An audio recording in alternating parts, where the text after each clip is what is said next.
جو حکومتی کارنامے ہیں، حکومت کے جو کام ہیں، جو حکومت کے اقدامات ہیں، انہیں صحیح طور سے میڈیا کے ساتھ اجاگر کر سکیں،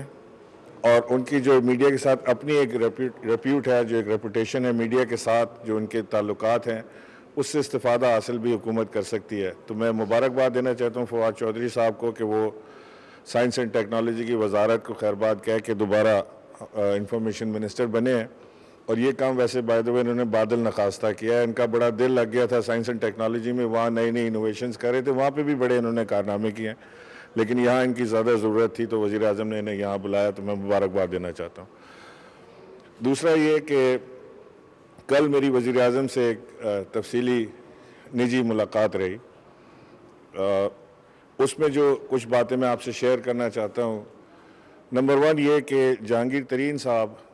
وزیر اعظم کے انتہائی قریبی ساتھیوں میں سے رہے ہیں،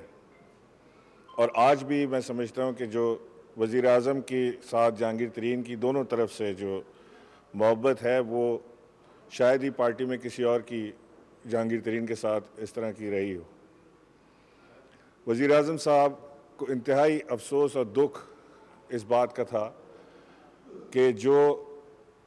الزامات لگے ہیں جہانگیر ترین کے اوپر، جس کی وہ انکوائری اس وقت چل رہی ہے اور وہ جس کو بھگت رہے ہیں،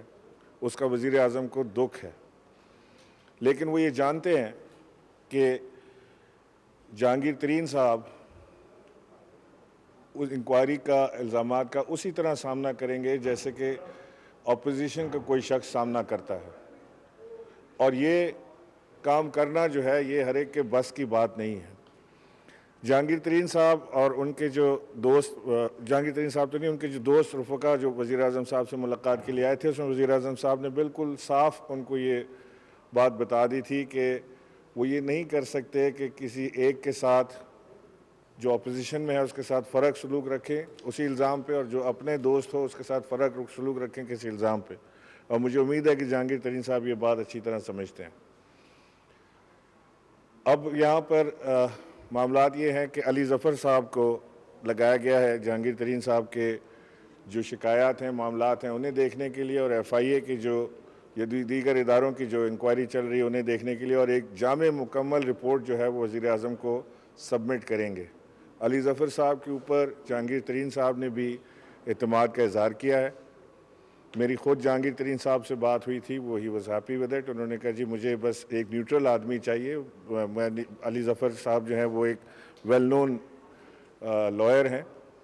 اور ان کی معاشرے میں ایک عزت ہے، ان کے والد صاحب کی ایک بڑا نام یہاں پہ رہا ہے، تو وہ اس سے مکمل طور پر مطمئن ہے۔ تو انشاءاللہ جو بھی رپورٹ آئے گی وہ وزیر اعظم صاحب کے سامنے پیش کر دی جائے گی، اور اس کے ساتھ ساتھ اسی طرح سے یہ معاملہ آگے چلے گا۔ مجھے یقین ہے کہ جہانگیر ترین صاحب اور ان کے جو رفقا جو ان کے ساتھ وہاں پر ہیں، وہ پارٹی کا، تحریک انصاف کی حکومت کا برا نہیں چاہتے۔ ان کے جو اعتراضات ہیں، جو ان کی چیزیں تھیں، انہیں دیکھ رہے ہیں معاملات کو، اور یہ اللہ کرے کہ جہانگیر ترین صاحب، میری دعا ہے کہ وہ ان تمام الزامات سے کلین وہاں سے نکلیں۔ اللہ کرے کہ الزامات غلط ثابت ہوں، جو خدشات ہیں وہ غلط ثابت ہوں، لیکن یہ اکراس بورڈ اکاؤنٹیبلٹی جو ہے، اس کا پروسیس کسی کے لیے وزیر اعظم چینج نہیں کریں گے۔ عمران خان کے پاس اگر ایک سب سے بڑا جرم اگر ان سے آپ پوچھیں کہ کیا ہے، تو وہ قومی دولت یا قومی اثاثوں کے اوپر اگر کوئی الزام آتا ہے، اکاؤنٹیبلٹی کے اوپر خان صاحب فلیکسیبلٹی نہیں دکھا سکتے۔ یہ بات ہم سب اچھی طرح جانتے ہیں، جو ان کے ساتھ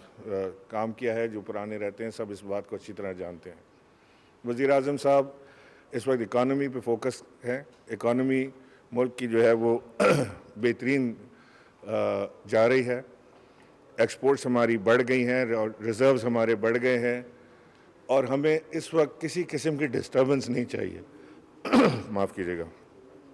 جو ہمارے اس وقت معاشی حالات ہیں پاکستان کے، وہ بہتری کی طرف جا رہے ہیں۔ ڈالر پاکستان میں کمزور ہوا ہے، روپیہ طاقتور ہوا ہے۔ سٹاک ایکسچینج پاکستان کا اس وقت دنیا کے بہترین سٹاک ایکسچینج میں سے شمار ہو رہا ہے۔ پاکستان کی ایکسپورٹس بہترین ہو چکی ہیں۔ ہم اس وقت کوشش کر رہے ہیں کہ جو اس وقت دنیا کے فی الوقت جو حالات ہیں، جو معاملات ہیں، اس میں پاکستان ایک بڑی زبردست حکمت عملی کے ساتھ ابھر کے دنیا کے نقشے پر آئے، اور وزیر اعظم کی جو انٹرنیشنل پالیسیز ہیں، جو پاکستان کے جو تعلقات، جس کا ذکر ابھی فواد چودھری نے آپ سے کیا کہ سعودی عرب کے ساتھ خاص طور سے ہمارے جو دوستانہ مراسم اور تعلقات ہمیشہ سے رہیں انہیں مضبوط تر کریں، جو ہمارے ویسٹ کے ساتھ تعلقات ہیں انہیں مزید بہتر بنائیں، کیونکہ وزیر اعظم پاکستان عمران خان صاحب کا جو ایک امیج ہے، ان کی ایک اپنی ذاتی پرسنالٹی ہے، وہ ساری دنیا کو ایکسیپٹیبل ہے، وہ ایک انٹرنیشنل لیڈر کے طور سے ابھرے ہیں۔ تو لہٰذا ہماری خواہش ہے کہ ہم سب زیادہ سے زیادہ اس وقت پاکستان کا جو پیس لونگ میسج ہے وہ پوری دنیا تک پہنچائیں، ایران سے ہمارے تعلقات جو ہیں وہ مزید بہتر ہو جائیں، ہندوستان سے ہمارے تعلقات بہتر ہونے کے چانسز بڑھ گئے ہیں، کیونکہ ہم چاہتے ہیں کہ جب افغانستان سے انخلا ہو فوجوں کا، افواج کا، تو اس وقت ہماری جو نیبرنگ کنٹریز ہیں ساری کی ساری وہ ہمارے دوستوں میں شمار ہوں، نہ کہ ہماری بارڈر پہ ہمیں ٹینشن شروع ہو جائے۔ تو لہٰذا آنے والا وقت جو ہے میں سمجھتا ہوں کہ پاکستان کے لیے، پاکستان کی معیشت کے لیے، پاکستانی عوام کے لیے ایک بہترین وقت ثابت ہونے جا رہا ہے۔ جو لوگ اس وقت بوکھلائے ہوئے ہیں، اپوزیشن جو اس وقت گڑبڑائی ہوئی ہے، وہ صرف اسی بات کو لے کر گڑبڑائی ہوئی ہے کہ جس سے وزیر اعظم پاکستان کو جو لے کر جا رہے ہیں ترقی کی جانب، جو پاکستان کو لے کر جا رہے ہیں ایک خوشحال پاکستان کی جانب، جو احساس پروگرام کے تحت جو غریب عوام کی مدد کر رہے ہیں، اس سے وہ گھبرائے ہوئے ہیں کہ شاید وہ ان کی جو ایک سیاست ہے، جو منفی سیاست ہے، اس کو ایک بہت بڑا چیلنج ہو چکا ہے۔ تو لہٰذا چاہے وہ ہم ہائی لائٹ کر پائیں یا نہ کر پائیں، چاہے ہم آپ کو اپنی چیزیں بتا پائیں یا نہ بتا پائیں، ایک عام آدمی آپ کو سڑک پہ یہ بتا دیتا ہے کہ جی یہ پاکستان کے حالات بہتر ہو رہے ہیں۔ جو مہنگائی کا رونا اس وقت رو رہے ہیں اپوزیشن والے، میں انہیں یہ پیغام دینا چاہتا ہوں کہ دنیا میں اس وقت ترسیلات جو ہیں وہ ڈراپ ہوئی ہیں، شپمنٹس بند ہوئی ہیں، کنٹینرز نہیں ملتے، دنیا کے اندر اس وقت ہر چیز مہنگی ہوئی ہے۔ یہ صرف پاکستان کی بات نہیں ہے، ہندوستان کی دیکھ لیں، سری لنکا دیکھ لیں، نیپال دیکھ لیں، بھوٹان دیکھ لیں، چائنا دیکھ لیں، ایران دیکھ لیں، ہر جگہ کے اوپر مہنگائی ہوئی ہے اس کووڈ کے اندر، اور یہ بات سب جانتے ہیں اچھی طرح، لیکن وہ وزیر اعظم کے اوپر کیونکہ اور کوئی چیز نہیں مل رہی تو یہی تھوپنا ضروری ہے کہ چلو مہنگائی کے اوپر ہی بات کر لیں۔ سب سے زیادہ فکر اگر وزیر اعظم کو کسی چیز کی ہے آج تو غریب آدمی کی زندگی کی ہے، مہنگائی کی انہیں سب سے زیادہ فکر ہے۔ جو کرٹیسائز کرتے ہیں کہ جی ان کو فائنانس منسٹر کوئی سجتا نہیں، یہ وزیر اعظم کی باریک بینی ہے کہ وہ ہر چیز کو بڑے غور سے بیٹھ کے فکر کے ساتھ اس کو دیکھتے ہیں، سیاسی طور پر نہیں۔ وزیر اعظم واقعتاً اپنے عام آدمی کی ایک عام زندگی کو بہتر بنانے کی کوشش میں لگے رہتے ہیں، کوشاں ہیں۔ شوکت ترین صاحب جو اب آئے ہیں ہمارے فائنانس منسٹر، ہمیں امید ہے کہ وہ اس انفلیشن کنٹرول کے اوپر اپنی بھرپور توجہ مرکوز کریں گے۔ وہ ایک قابل آدمی ہیں، انہیں وزیر اعظم صاحب بڑے عرصے سے جانتے ہیں۔ انشاءاللہ وہ چیزیں جو پیچھے رہ گئی ہیں، جو حفیظ شیخ صاحب کی طرف سے رہ گئی ہیں، حفیظ شیخ صاحب نے بھی بڑا اچھا کام کیا اکانومی میں، لیکن جو چیزیں انفلیشن وغیرہ جو چیزیں رہ گئی ہیں ان کے اوپر وہ زیادہ توجہ دیں گے، اور وزیر اعظم عمران خان اس کے اوپر بڑی باریک بینی کے ساتھ کہ آٹا سستا ہو، چینی سستی ہو، دالیں سستی ہوں، چاول سستا ہو، گھی سستا ہو، یہ عوام کو ملے، اس کے اوپر ایک جامع منصوبہ بنا رہے ہیں۔ انشاءاللہ جلد خوشخبری آپ سب کو ملے گی۔ بہت شکریہ۔ سر یہ بتائیے گا کہ اس وقت کورونا کی صورتحال جو ہے وہ پوری ملک میں ہے، پوری دنیا میں بھی ہے، آپ یہ بتائیں کہ سندھ میں اس وقت کیا صورتحال ہے؟ سندھ حکومت جو کووڈ کے حوالے سے جو اسٹیپس لے رہی ہے، کیا آپ اس سے مطمئن ہیں؟ اور کیا کراچی میں آپ سمجھتے ہیں کہ موجودہ صورتحال کے تناظر میں کوئی لاک ڈاؤن وغیرہ کی ضرورت ہے؟ دیکھیے، میری چیف منسٹر صاحب سے 2-3 دن پہلے ملاقات ہوئی تھی، تشریف لائے تھے میرے پاس، اور ہم نے بڑی تفصیلاً اس کے اوپر گفتگو کی تھی، اور میری پھر اسد عمر سے بھی اس کے اوپر مسلسل ملاقات رہتی ہے اور بات چیت رہتی ہے۔ پورے ملک میں کرونا کی صورتحال تشویشناک ہے، تشویشناک حد تک کرونا بڑھ گیا ہے۔ پاکستان جو آکسیجن پروڈیوس کرتا ہے وہ 92% اس وقت یوٹیلائز ہو رہی ہے، انڈسٹریز کو آکسیجن کم کر کے وہ آکسیجن اسپتالوں کی طرف ڈائیورٹ کی جا رہی ہے۔ اگر اس کنڈیشن کو ہم نے قابو نہ پایا، ابھی ہم اس کو نہ روک پائے، خدا نہ خواستہ یہ تھوڑا اور اس کی سچویشن بڑھی تو ہمارے پاس آکسیجن کی شارٹیج ہو سکتی ہے۔ لہٰذا میری یہ بھرپور درخواست ہے تمام لوگوں سے کہ خدا کے واسطے کرونا کو بڑا سیریس لیں، خواہ وہ سندھ ہو، خیبر پختونخوا ہو، بلوچستان ہو یا پنجاب یا گلگت بلتستان، کشمیر۔ اس وقت صورتحال انتہائی تشویشناک ہے، ہمیں اس کو مل کے اس کا مقابلہ کرنا ہے۔ ہمیں یہ نہیں دیکھنا کہ جی کیونکہ یہ حکومتی ارکان کہہ رہے ہیں لہٰذا میں نہ کروں، یا کیونکہ یہ اپوزیشن، جیسے کہ سندھ میں آپ نے عرض کیا کہ مراد علی شاہ صاحب پیپلز پارٹی کی گورنمنٹ کو لیڈ کر رہے ہیں لیکن وہ اپوزیشن میں ہیں وفاق کی، تو وہ بھی اپنے جو اقدامات کر رہے ہیں این سی او سی کے ساتھ مل کر رہے ہیں، ان کی مشاورت کے ساتھ کر رہے ہیں، اور اس وقت تمام جماعتیں، اس وقت تمام حکومتیں اپنے اپنے تئیں بہترین انتظامات کرونا کے کرنے کی کوشش کریں، اور ہمارا فرض ہے کہ چاہے آپ کی سیاسی وابستگی نہ ہو، چاہے آپ کی سیاسی لڑائی ہو، لیکن ایک دوسرے کے ساتھ کرونا کے اقدامات میں ہمیں سپورٹ کرنا ہے۔ تو میں مراد علی شاہ صاحب کے جو اقدامات ہیں انہیں مکمل طور سے سپورٹ کرتا ہوں، انہیں یقین دلاتا ہوں کہ اگر انہیں کہیں بھی اس میں ہماری ضرورت پڑی، میری ضرورت پڑی تو میں حاضر ہوں اس کے لیے۔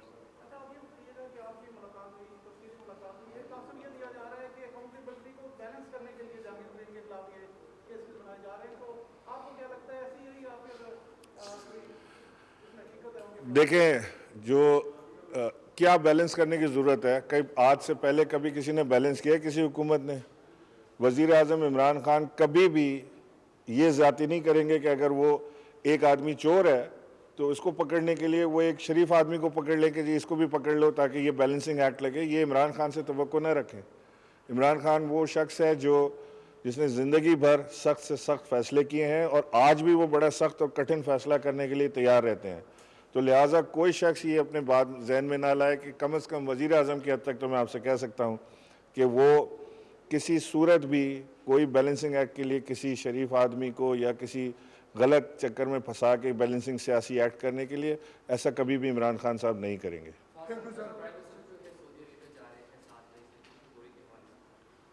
سعودی عربیہ، جس طرح بھی گورنر صاحب نے آپ کو بتایا، ہمارے بہت قریبی تعلقات ہیں سعودی عربیہ سے، اور پہلے سال میں ہم نے جو سعودی عربیہ پھر ہز رائل ہائنس محمد بن سلمان پاکستان تشریف لائے، اور ایک جس قسم کا ایک سمجھیے کہ رابطہ ہمارا استوار ہوا سعودی عربیہ سے، وہ ایک بہت اہمیت کا حامل ہے، اور انشاءاللہ تعالیٰ یہ جو دورہ ہوگا پرائم منسٹر صاحب کا، یہ پاکستان کے اور سعودی عربیہ کے درمیان جو پہلے سے موجودہ تعلقات کار ہیں ان میں اضافے کا باعث بنے گا، اور ایک بہت بڑا جو معاشی تعاون جو پہلے ہی سعودی عربیہ سے پاکستان کو مل رہا ہے، اس کے نتیجے میں اس میں بھی اضافہ جو ہے وہ انشاءاللہ یقینی ہے۔ کے حوالے سے سر نوٹیفیکیشن کر دی جاتا ہے جو ایسی بھی بات ہے جی، کہ 20 شہروں کو لاک ڈاؤن کیا جائے گا۔ پہلی بات تو یہ ہے کہ جو نوٹیفیکیشن واٹس ایپ گروپس پہ چل رہا ہے وہ جعلی ہے، اور ہمارے ہاں جو فیک نیوز بسٹر ہے اس نے اس کی تردید بھی جاری کر دی ہے۔ لاک ڈاؤن کی دیکھیے اس وقت لاہور میں تقریباً جو شرح ہے آج وہ 22.3% پر پہنچ گئی۔ اگر ہم نے یہ اس وقت جو اوورال شرح ہے وہ تقریباً 11.5% کے اوپر ہے، اگر یہ شرح بڑھ کر 14% یا 15% پہ چلی گئی تو ہمارے پاس کوئی راستہ ہی نہیں بچے گا اس کے علاوہ کہ ہم لاک ڈاؤن کی طرف جائیں، اور این سی او سی اس وقت پوری ایک ڈاکومنٹ تیار کر رہی ہے کہ لاک ڈاؤن کا مطلب کیا ہے، اگر ہم نے کن سپلائز کو بحال رکھنا ہے، کیسے رکھنا ہے، اور یہ ایک پورا آپریشنل پلان جو ہے وہ تیار ہو رہا ہے۔ اسی لیے دعا یہ ہے کہ ہم بچ جائیں لاک ڈاؤن سے، لیکن اگر یہ کیسز بڑھے تو ہمارے پاس اور چارہ نہیں ہوگا۔ شکریہ۔